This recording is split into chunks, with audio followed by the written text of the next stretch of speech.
Joining us on the debate tonight, former diplomat G. Parthasarathy, also strategic affairs analyst Maruf Raza, also joining us, former Chief of Army Staff General VP Malik, and we're getting the BJP voice in with BJP leader Hardeep Singh Puri, Sanjay Jha from the Congress also joining us. Before we get the political voices in on this, Maruf, we want to understand from you why this is so sensitive, why it's been classified all along, and what essentially is Maxwell saying. Is he saying that strategically the disaster of 1962 can really be blamed or seen as Jawaharlal Nehru's fault?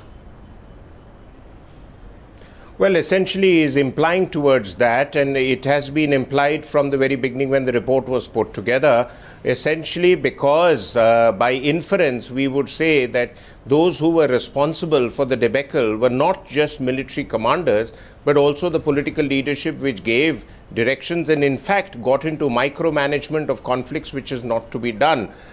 In this case, in the case of Henderson Brooks report, the report was given guidelines very specifically to keep out of blaming political figures or senior military commanders, but they went a little beyond their brief, as I understand, and they have allegedly put the blame on a few individuals, particularly Pandit Nehru, Krishna Menon, and 2 or 3 military commanders, General Bogi Sen, who was Eastern Army commander, General Kaul, who was commanding 4 corps in Tezpur, which was really directly responsible in the Nifa sector, and also Brigadier later General Monty Pallit, who was Director of Military Operations. The report indicates that direct orders were issued to posts right on the front line, which is never done by the political leadership or by the military headquarters. This is to be routed through the normal command channel, and often orders were given which were difficult to implement and often seen in the military and tactical context absolutely absurd. So therefore, the report highlights those deficiencies, though the brief of the report was to look at very mundane issues such as tactical preparedness, equipment, training, logistics, clothing, etc. But they went beyond that because they could not really come to a conclusive assessment of what went wrong without understanding the role of army headquarters, which was very clearly influenced by the then Defence Minister Krishna Menon. And the reason why it has remained suppressed by most analytical accounts was basically to avoid direct blame on the then political leadership, Pandit Ji. That's the question we are asking, Maruf. And many others. That's the question we are asking. We've got the Congress voices, the BJP voices, but first to General VP Malik. Your take from the army position, from the military position, should this report be suppressed 52 years on, or should it be made public? No, in fact, for a long time, in fact, I have wondered why this report has not been released. If you suppress a report like this, even an operational report, how do you learn lessons from that? And so therefore, I don't believe in exaggerated sense of security for political reasons. And by denying the report or by keeping it under the carpet, we have denied lessons to our military and to our political leadership of that war. But General Malik, repeated governments have done it, and not just Congress-led governments. The fact is that this report has not been declassified even when an NDA government was in power. I agree with you, and therefore I am saying that I do not agree with the governments which have not permitted its release. Let me also tell you that a large number of senior army officers have read this report. In fact, during my time, we could not release the report because it was not in my hands and it was a top secret report. But I had said that any PSO coming to army headquarters must read this report because there are many lessons in that. So as far as the present situation is concerned, the report has come out in open, legally or illegally, I don't care, and I am not really bothered about the political repercussions of it. But I think it is high time we did that, we read that, because there are many lessons to be learned at policy level, at military level, at intelligence level. So as far as I am concerned, But that's the issue, General, isn't it? Because if there are lessons to be learnt, there are also many embarrassments and many mistakes that have to be accepted. And the Congress wants to fix political accountability on a lot of notes. Why not on this? And why shirk away from it 52 years down the line, Sanjay Jha?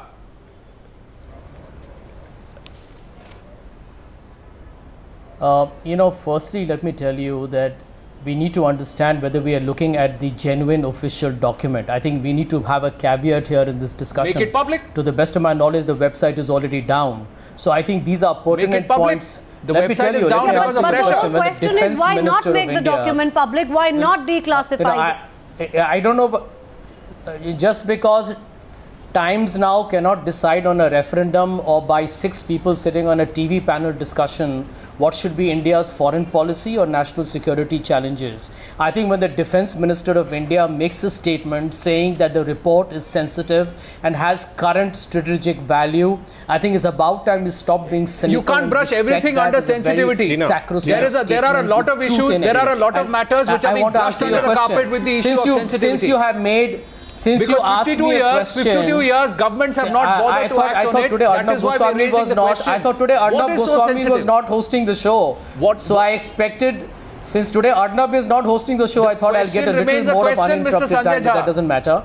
The point I want to make is very simple, Anand. Can I come in here? I want to answer your question in very simple terms. The fact of the matter is that we all know that India and China have for years had the longest border dispute, which is 3,500 kilometers, if I'm not wrong. Well, where did it all start, Mr. Sanjay Jha? Continues to be a border dispute. Where did it all start? Because there is no demarcation or line of actual control. There is a lot of detail in that. That's the reason why, when either of the two countries tries to create a border infrastructure, there happens to be some kind of skirmish. Now, let me answer your point here. Give me a minute. You mentioned that there are political challenges. There is no political challenge because in the report that then why not make the report partially out, there is no mention of any political barring the military. There have been, and why not therefore, make there is no certain political parts? Why motive. I not want to make establish certain that sections of the report and I want public? to make If there is sensitive information in that report, Sanjay Jha, if there's sensitive information there, why not make parts of it public? Perhaps there would be certain sensitive information which may remain classified. What is the reason for the entire report having been classified all these years? It's been more than 50 years. Well, let me tell you the one thing that I think all the experts on the panel will recognize, that the biggest lesson from 1962 was that if you look at it, India's defense preparedness, its whole ammunition, its armory, its training, its entire defense infrastructure today, and being the largest arms importer, and the subsequent conflicts, you've seen how India has come up stronger. So there have been positive learnings. Now, as far as this report is concerned, General there Malik have been has a counter, apprehensions Mr. Sanjay raised that there are issues. You may not want to disclose what your issues were with regards to certain border strategies with China. Now, these are things that we cannot casually discuss on a TV panel. For heaven's sake. I disagree. Maruf, just a second, I'll come to you. General Malik, you had a point. Anand, can I come in here? I'll just go across to General Malik and come to you, Maruf. Yes, General Malik. Firstly, let us not look only at military matters, although most of the contents of this particular report are military in nature. But we have also to learn lessons in policy making. The fact is that we went totally wrong in assessing the geostrategic situations and the implications of security when the Chinese came into Tibet. So, starting from that, there are huge policy implications, security implications, which we just did not read. So let us not stick only to the military matters, although that is most of the content in this report, as Maruf has said, are military in nature, but it is an important document for us to analyze our foreign policy, our international relations, and the way the politicians should treat the military. Absolutely. The kind of situation that we faced, which has been described, the civil-military relations were at their worst. There is no doubt that the force levels were reduced from 4,50,000 in 1957. We brought down the force level to 3 lakhs when we were facing the Chinese. And as it happens most of the time, there was hardly any equipment. So it's not only equipment shortages, our force levels being down, there are huge implications in our policy making, and I am afraid even today we are suffering from those, and that is why I say this report is important, because even today we need to learn lessons from this report. Yes, Maruf, that's the question. You know, the fact is that is it India's inability to really live down the ghosts of 1962 which formed today's policy with regards to China, which formed today's border policies?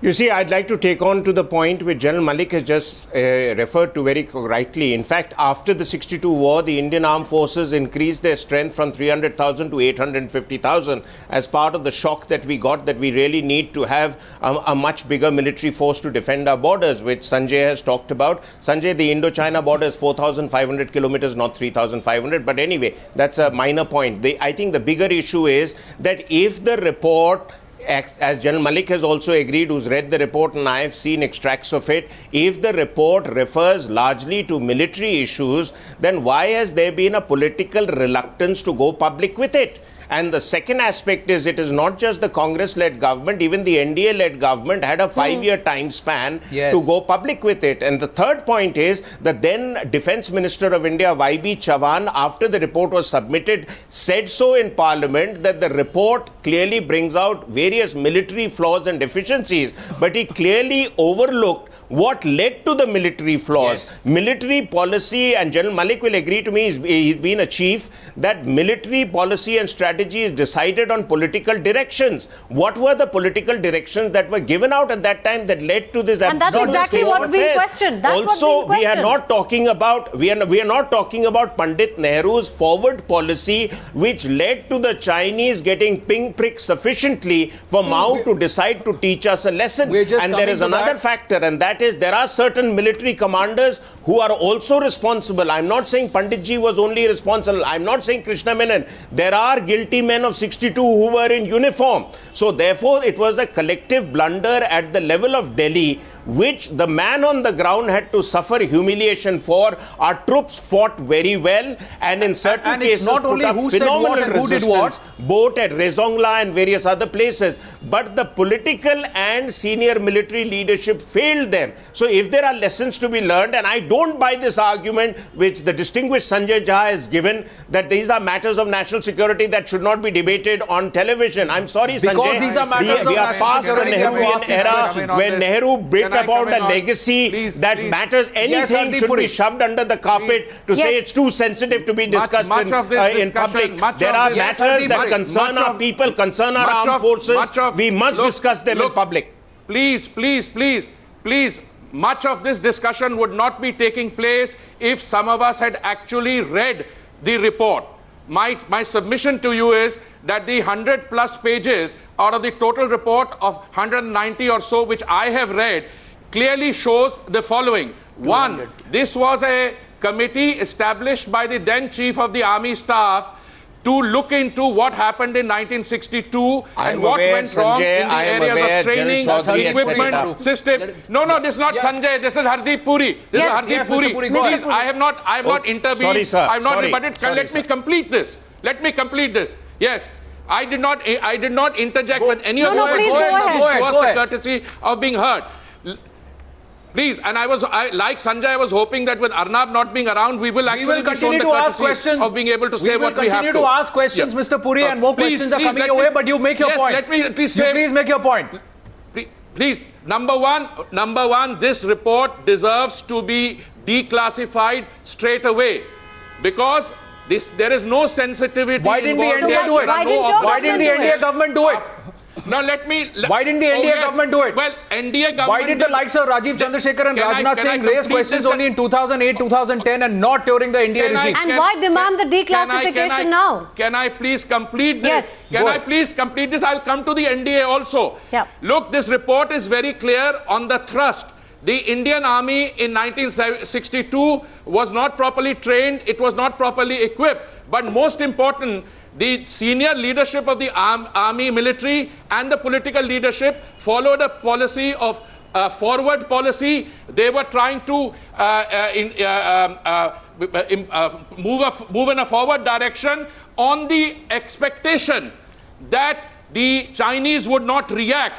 And there are parts of this report which bring this out beautifully, that Yes. this was a failure We have of those parts intelligence. Yes, you've told We us have what those the parts report. too. Yes, you've told us what the report Yeah, is about, Mr. which Puri. case? But the question is, if the BJP now says that that it should be declassified, the question remains: why was it not done when the NDA was in power? Why Well, was just it that because George the Fernandez, NDA as the government- defense just because minister, the had NDA said government that did not putting this apply out its in mind? public is not in public interest? Well, I don't know what the reason then was. Let me tell you now, the BJP's clear position now is this needs to be declassified, and we need But to that's a learn from the convenient lessons argument that we of don't know what the reasons 1962. were then, Because but now we want it It's not a declassified. convenient argument. Because you're not in power now. There are parts of the report which remind us of what has happened in 2012 and 2013. For instance, and the Srinagar Leh road had just been built in Mr. Hardeep 1962. Puri, there will be a and lot this of questions that will be reminds us raised of as to the what Chinese happened during incursion. the Kargil war also. But the fact is that the BJP government Oh, for yes, 5 I'm years very- did not General do Malik is what here it's and I all would be happy tom-tomming to about answer today, where that everybody is question. making noises. Look- Why didn't they act then? And what has changed in the BJP's position over the last 14 Kargil years? and 1962 Like Maruf said, are is it not right? You're making comparable. the noise because you're not in Kargil power. and 62 are not comparable. 62 was a national humiliation, and unless we come to terms with that, It's about and we learn lessons from political that, errors, we will and it again is about be errors in judgment. And It's what- about policy errors, and it's about error in political preparedness. In Kargil, No. you were only Anand, you were caught Anand. napping. But Yes, in Maruf. 1962, your political Yes, leadership Maruf, go ahead. actually connived with the wrong kind of policy. The forward Mr. policy Puri, sir, was an Mr. invitation Puri, for sir, military disaster whatever and humiliation. your defense, Mr. Puri, sir, whatever your defense of Kargil, and we have the architect of the victory sitting with us on the show, General Malik, hats off to him. He turned a surprise into victory. But what we need to understand that between 62 and now, it's 52 years, the level of civil-military relations, the level absence of understanding amongst the political leadership of matters of national security. Mr. Jha will defend the defense minister, but let me tell you, I am convinced that there is not enough understanding of what led to the debacle in 62, what would lead to another debacle today. Our level of defense preparedness today again raises many questions. Yes, and whatever political one-liners the politicians with may you. give, I that agree with everything you. will be done for the armed forces, the reality is far from the truth. But that's Whether the it's point, BJP Maruf, is it not? and the I mean, should it BJP not also be did not made make public it sufficient. so that lessons What have can we be done learned in from the it? last 1 Maruf, year? pointed issue is I the totally pointed agree issue. with you. Maruf, I want to get G. Political Parthasarathy leadership in on cannot this. absolve itself of Mr. responsibility. Parthasarathy, if we can come to you on this. You know, the question is, why was it classified? The question is, would it have served India and the military better if it was declassified? And also, what is your take on whether or not this report is actually damning as far as Nehru's forward policy is concerned? Well, I hope I'm not interrupted. I'm not like the general political. The fact of the matter is, just for your information, I joined the army just after 62, and I've served in these areas. The fact of the matter is that it was a debacle in 62. Let's not forget it was such a bad debacle that it was the Congress party which forced the then Defense Minister Krishna Menon, against Pandit Nehru's wishes, to resign.